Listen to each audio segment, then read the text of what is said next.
보조금에 대한 조사는 신청을 받아서 하는 경우가 있고요. 다른 하나는 이제 직권으로, 상무성 이 직권으로 할 수가 있습니다. 하나는 상무성이나 ITA가 직권을 할 수 있어요. 하나는 피해를 입은 산업층의 조사 신청의 제소에 하여 조사를 개시하는 경우고, 우리 여기 교재에도 그대로 쓰여 있죠.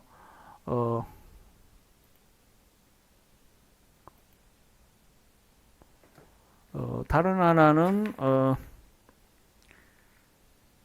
관계당국이 자발적으로 조사 개시하는 경우, 결정하는 경우입니다.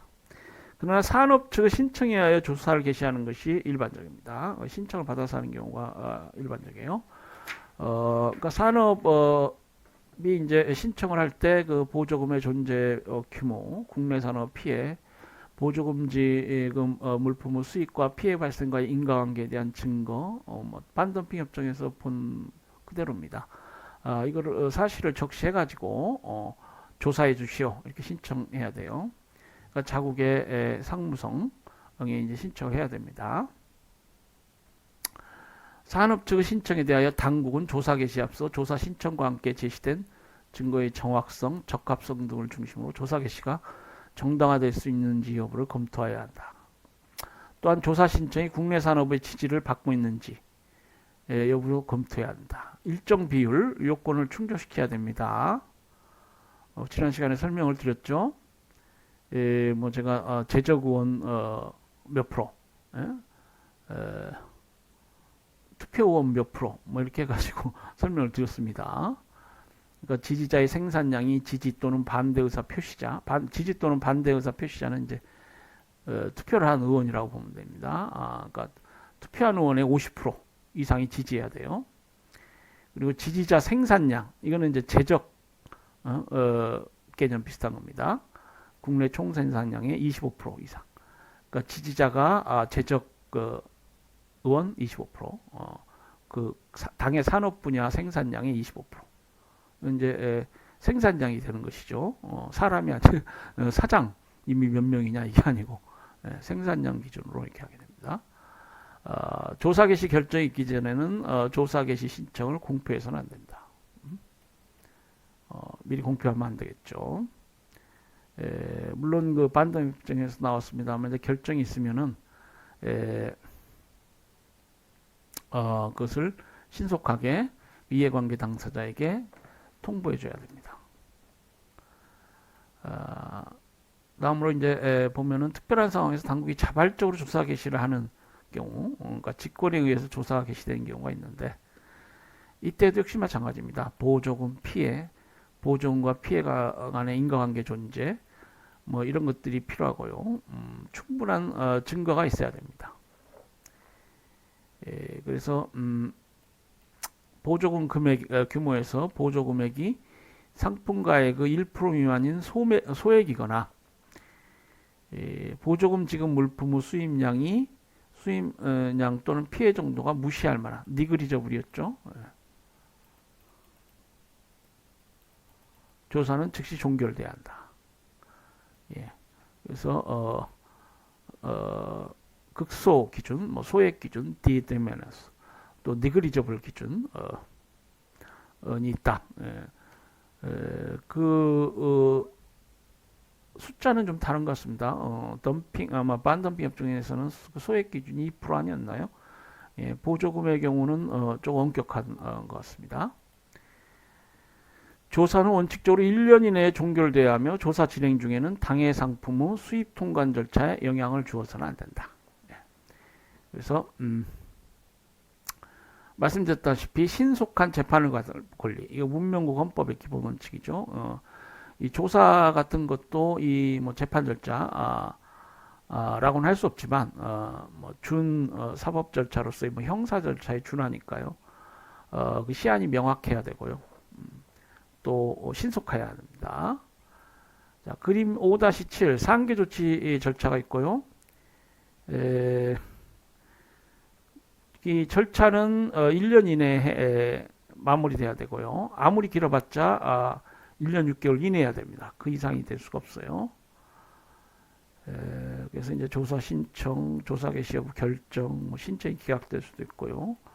예비 판정, 뭐 반덤핑 협정에서 그대로 나온 부분입니다. 상계관세 부과도 지금 5년 이내에서 이제 부과하게 되고요.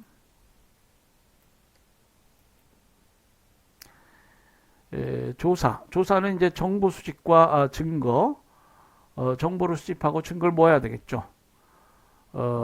조사당국은 상계관세 조사와 관련하여 당사국과 이해당사자들의 관련 정보를 요청하게 된다. 이때 이해당사국과 이해당사자는 필요한 모든 증거를 제출할 수 있는 기회가 보장된다. 증거 제출 기회, 이거 보장이 돼야 됩니다. 할 말을 해야죠. 적법 절차 원칙.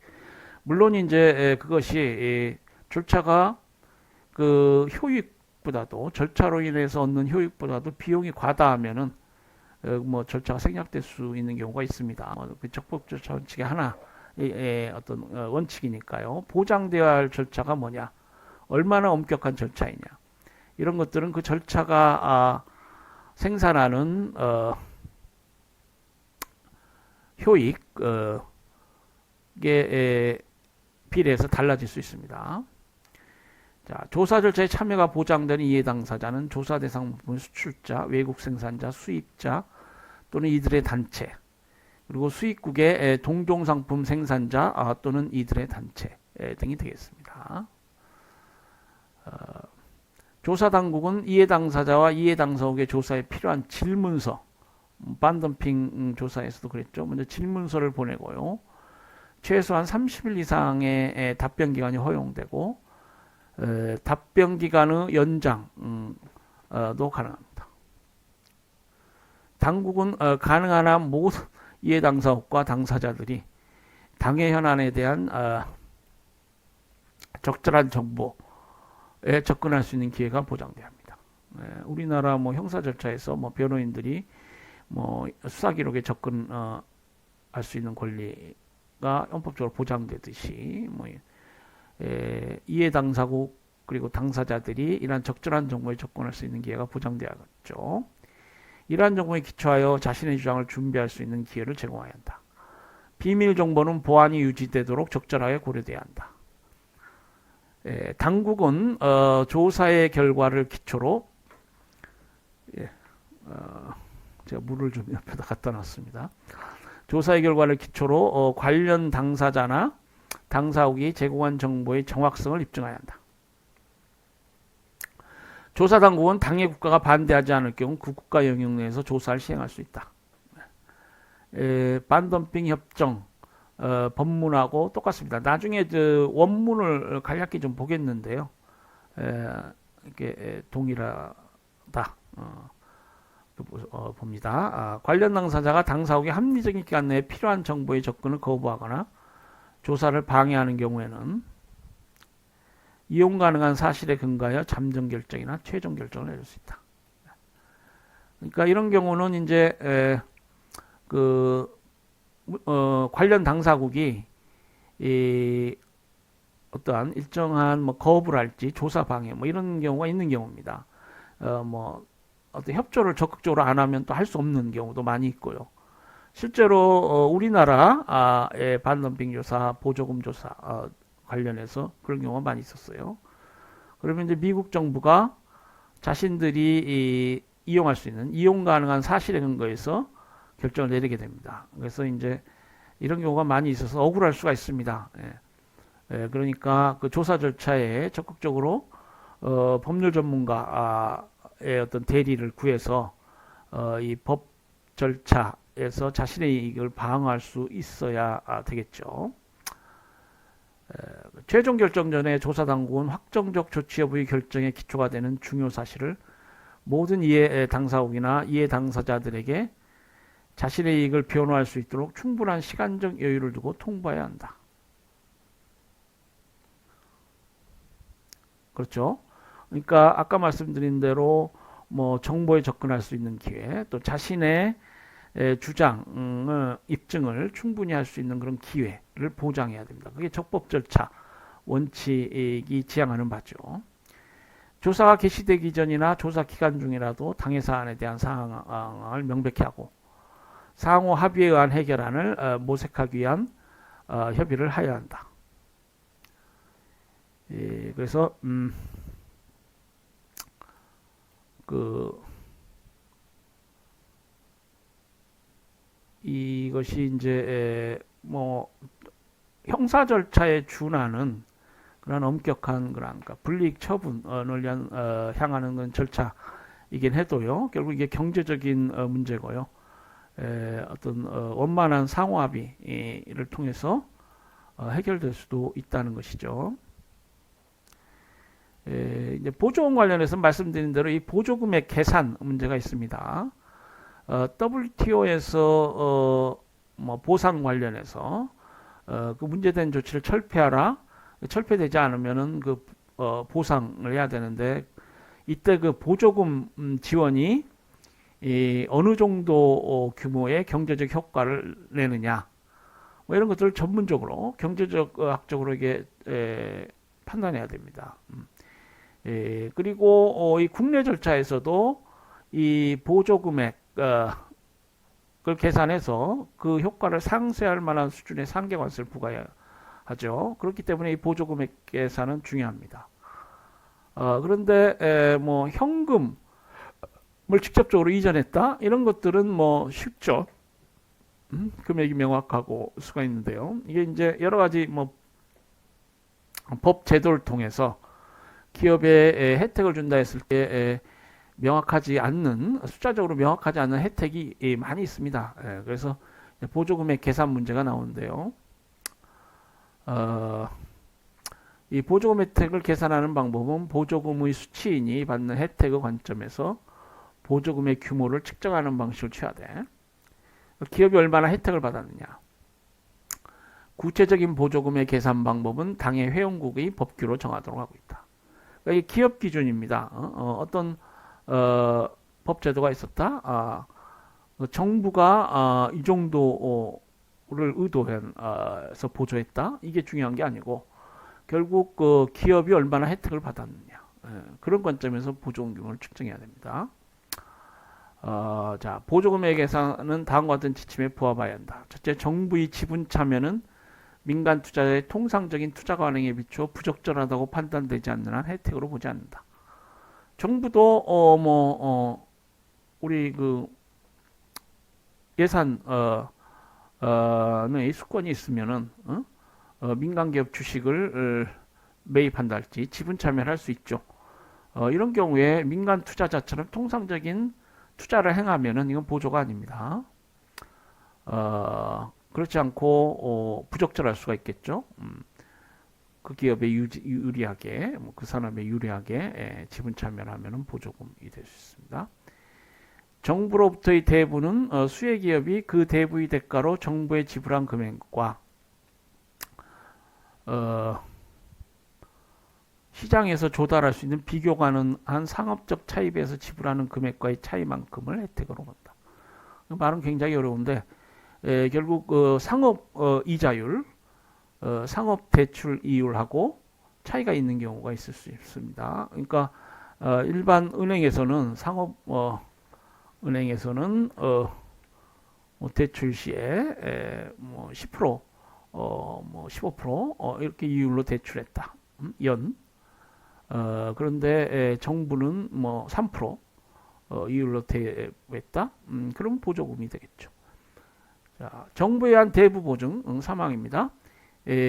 한 대부는 이에 의하여 지불하는 금액과 정부 보증이 없을 경우 비교 가능한 상업적 차입에서 지불해야 할 금액 간의 수수료상의 차이를 조정한 차이만큼을 혜택으로 본다. 정부가 기업이 대출받는데 보증을 해줄 수가 있어요. A기업이 대출받는다. 그 상환을 정부가 보증하겠다. 그것도 이제 보조금이 될 수 있습니다. 자, 정부 보증이 없는 경우에는 그 이율이 15%인데 정부 보증이 있으면 이율이 8%가 된다. 혜택입니다. 그리고 이때 이제 수수료가 발생할 수 있는데요. 정부 보증을 받기 위해서 또 대출 시 정부 보증이 있어서 어떤 뭐 이러한 절차를 밟아야 할지 그런 수수료가 있을 수 있습니다. 그 차액에서 수수료 차이를 조정해서 혜택이 얼마 어느 규모인가 이렇게 계산할 수 있겠습니다. 사항은 정부에 의한 공급이나 정부의 구매는 제반 시장 조건을 기준하여 적절한 보상이 이루어지는 경우에는 혜택으로 간주되지 않는다. 정부가 물건을 공급하거나 기업이 필요한 물건을 공급하는 거, 이게 보조가 될 수 있는데요. 그 공급에 대해서 그 기업이 적절한 보상을 대가를 지불한다? 이건 혜택이 아닙니다. 보조금에 해당하지 않겠습니다. 또 정부가 뭘 구매해 준다? 그에 대해서 그에 상응한 뭐 물품을 인도한달지, 이건 일반인들의 매매 거래 비슷하게 돼 버리면 혜택이 아니게 됩니다. 보조금이 아니에요. 자, 보조금의 계산 문제, 그리고 이제 피해 결정 문제가 있습니다. 피해 판정은 명백한 증거에 기초해야 합니다. 당연하죠. 보조금 지급 물품의 수익 규모 및 동종 수입 물품의 가격에 미친 영향과 그러니까 보조금이 지급되면 그 동종 수입 물품 가격에 영향을 미치고 그 수입 물품의 수입량, 그 물품의 수입량에 영향을 미치겠죠. 동수입이 관련 국내 산업에 미친 영향에 대한 객관적인 검토가 있어야 한다. 보조금 지급 물품의 수입량과 관련해서는 수입의 절대 규모가 현저히 증가했거나 수입국의 생산, 그러니까 이런 경우에 이제 보조금을 지급받아서 수출을 많이 했다는 것이죠.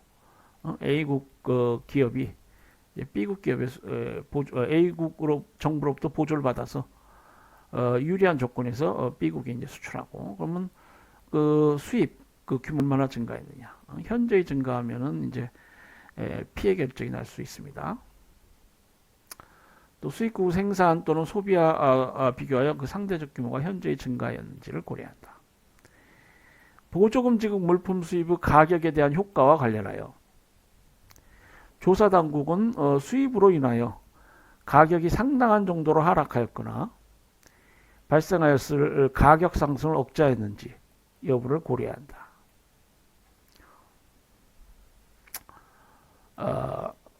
그렇죠? 그러니까 보조금이 지급되면 물품 수입 가격이 하락할 수 있습니다. 그래서 그 하락의 정도, 또 가격 상승 억제의 정도, 이런 걸 고려해야 된다는 것입니다.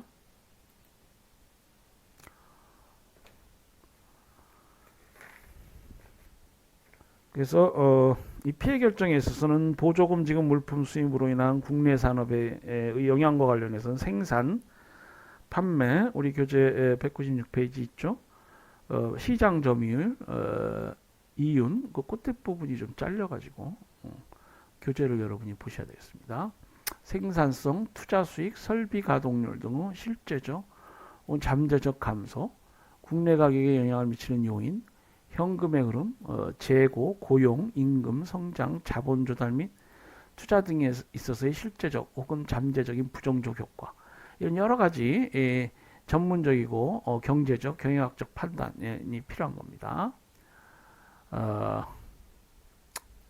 그래서 산업 상태에 관하여 적절한 모든 경제적 요인 및 지표에 대한 평가를 포함해야 한다. 자, 당국은 보조금 지급 수입 물품의 보조금 효과에 의해 피해가 발생된다는 물품 수입과 국내 산업의 피해와의 인과관계에 대해서 입증해야 된다. 인과관계가 또 필요해요. 실질적인 피해의 위협에 대한 판정은 사실에 근거해야 하며 단순한 추정이나 추측 또는 막연한 가능성에 근거해서는 안 된다. 네, 쭉 우리 WTO 보조금 협정에 나와 있는 조항들입니다. 피해의 위협은 피해가 발생하는 상황이 명백하고 급박한 것이어야 한다. 그러니까 피해, 지금 현재 현실적으로 피해가 있는 것에 준할 정도로 명백하고 급박해야 됩니다. 막연히 피해가 발생할 수 있다. 이거는 피해의 위협에 해당이 안 되겠어요. 상품이 원산지국에서 직접 수입되지 아니하고 중간 국가를 거쳐 수입되는 경우에 이 같은 거래는 원산지국과 수입국 간에 거래된 것으로 간주된다. 그렇죠? 예, 그래서 이 원산지국이 이 보조금 해당하는 조치를 했느냐, 그리고 그 피해 판정에 있어서도 원산지국과 수입국 간을 기준으로 하게 되고요. 예, 그러니까 원산지국이 보조금을 지급했는가 이렇게 봐야 됩니다. 자, 다음으로 이 반덤 형식에서 나왔지만은 이 provisional measure 잠정 조치가 가능합니다.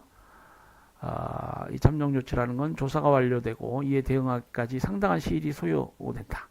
그래서 최종 결정이 내려지기 전에라도 신속히 대응할 필요가 있고 이때 취해지는 조치를 우리가 잠정 조치라고 합니다. 그 잠정 조치를 취하기 위해서는 몇 가지 조건이 필요해요. 첫째, 정식 조사가 개시되어 이해 당사국들이 필요한 정보나 의견을 제시할 만한 충분한 기회가 주어진 이후여야 하고요. 보조금 지급으로 인하여 국내 산업에 실질적 피해나 피해 위협이 존재한다는 예비적 긍정 결정이 내려진 이후여야 하고, 관계 당국이 조사 기간 중 발생하는 피해를 방지하기 위해 잠정 조치가 필요하다고 판단해야 합니다. 그래서 특히 사망, 우리 국내법상 뭐 가처분 관련해서 그 가처분의 필요성 비슷하죠. 예. 그래서 이 세 가지 요건을 충족하여야 잠정 조치가 가능하고요. 가격 인상 약속, 프라이스 언더테이킹으로 이제 반덤핑 조사가 종료될 수 있고, 이 보조금 관련해서도 약속을 받아서 종료할 수 있습니다. 언더테이킹스. 여기는 이제 프라이스란 말은 없어요. 보조금에 대한 조사가 개시된 이후에 수출국 정부가 보조금을 철폐 또는 제한하거나 이와 동일한 효과를 갖는 조치를 취하기로 동의하는 경우, 그리고 수출자가 조사 당국이 만족할 만큼 수출 가격을 조절하기로 약속하는 경우에는 조사 절차를 정지하거나 종결할 수 있다. 이러한 약속에 의한 가격 조정은 수입국 국내 산업의 피해를 제거하기 위한 수준이어야 하고, 지급된 보조금액 이상의 수준으로 인상할 수는 없다. 그렇죠? 이거는 이제 조사 당국의 압박이랄지 뭐 이런 것으로 될 수 있기 때문에 보조금액 이상의 수준으로 인상할 수는 없습니다. 특히 그 보조금 조사를 많이 하는 나라는 이제 미국 이후 이런 좀 큰 규모의 경제대국, 정치적으로 국제 정치적으로도 뭐 강국들이기 때문에 뭐 이런 조항이 특히 좀 의미가 있을 수 있습니다. 약속은 수입국 당국에 의해 예비적 긍정 판결이 내려져야 하고 수입국 동의를 얻어야 한다. 반덤핑 협정에서도 그렇죠. 예비적 긍정 판결이 있은 이후에만 뭐 가격 인상 약속이라든지 이런 걸 할 수 있습니다. 그리고 그에 대해서 수입국은 동의를 할 수도 있고 안 할 수도 있어요. 그렇죠. 반드시 수락해야 하는 것은 아닙니다. 또한 약속이 이루어지더라도 수출국이 요망하거나 수입국이 결정하는 경우에는 보조금 및 피해 조사는 계속할 수 있다. 예. 그래서 약속이 절대적으로 그 조사 절차를 종결시키는 것은 아닙니다. 자, 다음으로 이제 상계 관세를 알아봐야죠. 상계 관세를 부과하고 뭐 징수하게 됩니다. 협의를 통한 합리적인 노력을 다한 후에 보조금의 존재, 보조금 금액, 수입국에서의 피해에 대한 사항이 최종 결정이 되면은 당국은 상계 관세를 부과할 수 있겠습니다. 상계 관세 부과의 모든 조건이 충족되었을 때 상계 관세를 부과할 것인지 여부, 상계 관세의 금액 등에 관한 결정은 수입국 당국에 의하여 결정되어진다. 그렇죠. 이 상계 관세 부과는 결국 관세도 뭐 조세의 일환이고요. 조세의 부과는 그 나라 정부의 고유 권한이기 때문에 수입국 당국이 결정하겠죠. 그러나 이러한 상계 관세의 부과는 국내 산업에 대한 피해를 제거하는 데 적합하다면 보조금 총액보다 적은 금액으로 해야 한다. 그러니까 보조금 총액보다 많은 금액으로 한다는 것은 부당하게 근거 없이 타국을 제재하는 것이 돼서 인정할 수 없습니다. 또한 상계 관세는 보조금 지급으로 피해가 초래된다고 판정된 모든 국가로부터의 수입에 무차별적으로 부과돼야 한다. 무차별주의, 비차별 원칙은 뭐 WTO법의 기본이죠. 평등해야 됩니다. 차별적이어서는 안 되죠. 자, 소급 적용은 원칙적으로 금지된다. 뭐 반덤핑 협정 똑같습니다. 원칙적으로 상계 관세는 잠정 조치나 최종적인 결정이 효력을 발생한 이후에 반입되는 물품에 대해서만 적용될 수 있다. 그러나 잠정 조치가 취해진 경우에는 피해의 최종 결정이 내려진 경우 잠정 조치 적용 기간에 대해 소급하여 상계관세가 부과될 수 있다. 이때는 이제 긍정적 예비 판정이 있고 잠정 조치가 있었다. 그리고 이 잠정 조치가 달성하려는 목적상 당연히 이런 경우에는 소급해서 상계관세가 부과될 수 있죠. 또 피해 위협이 있어서 잠정 조치를 취한 경우에 만약 잠정 조치가 없었더라면 실질적인 피해가 있었을 것으로 판정되는 경우에는 상계관세는 잠정 조치가 적용된 기간에 소급적으로 부과될 수 있다. 네, 그렇죠. 역시 소급적으로 부과될 수 있고요.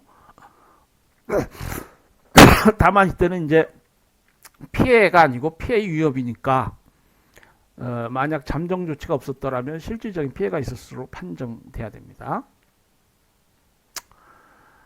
자, 확정된 상계관세가 현금 예치 또는 증권에 의하여 담보된 금액보다 많을 경우 그 차익은 징수하지 않는다. 자, 그 담보를 미리 받고 그 후에 그 상계관세 부과할 때 그 미납이랄지 이런 위험에 대비할 수 있습니다. 그런데 이때 뭐 담보를 100만 달러 이렇게 받았는데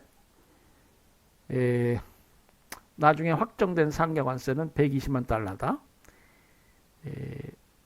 그렇다고 해서 20만 달러를 징수할 수 없습니다. 담보 결정을 한번 했으면은 그 담보액 범위 내에서 상계관세 수입이 되는 것이죠. 그러나 반대의 경우, 그러니까 확정 상계관세를 초과하는 담보된 현금 예치나 증권은 신속하게 환급하거나 담보를 해제해야 한다. 그렇죠? 환급을 해야 됩니다. 그 반대의 경우에는. 그러니까 이게 불이익 처분, 관세 처분은 하나의 불이익 처분이죠. 형사상 어떤 형을 부과하는 것에 준할 수 있습니다. 그렇기 때문에 이제 소급입법은 안 되고요. 이러한 문제들이 발생하면은 그 조사 대상자, 피고인의 이익으로 형사절차에서는 이제 피고인의 이익을 위한 여러 조항들이 있죠. 뭐 그에 준해서 이 조사 대상자의 이익을 위해서 이러한 조항들이 있습니다. 최종 판결이 부정적으로 판정되면 담보된 현금 예치나 증권은 전액을 단시일 내에 환급하거나 담보를 해제한다.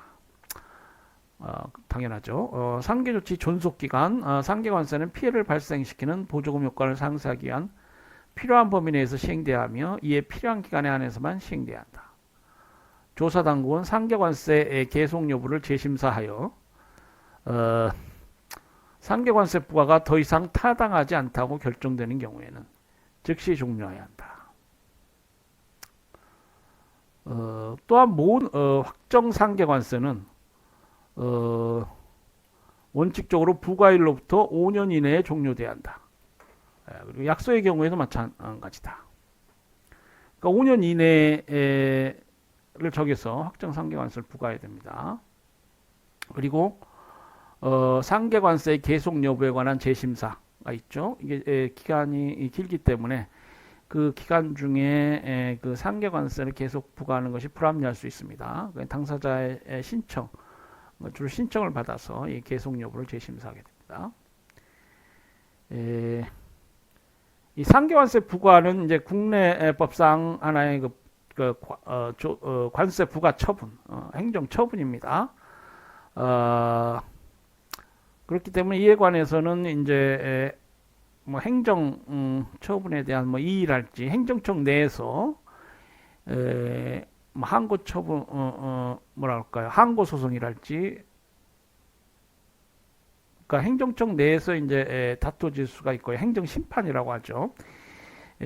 또 이것을 독립된 법원, 그러니까 사법 시스템을 통해서, 사법 절차를 통해서 다툴 수 있겠습니다. 그래서 각 회원국은 이제 상계 조치에 관한 행정적 조치를 즉각적으로 검토할 수 있는 사법적, 중재적, 행정적인 재판제도 절차를 구비하여, 우리나라 아마 행정법, 조세법 공부하시면은 배우시겠지만은 이런 문명국 헌법 체계 내에서 인정되는 사법심사, 이것을 보장해야 됩니다. 법상 의무예요. 그리고 이제 보조금 문제와 관련해서는 이제 개발도상국에 대한 우대 조치가 있습니다.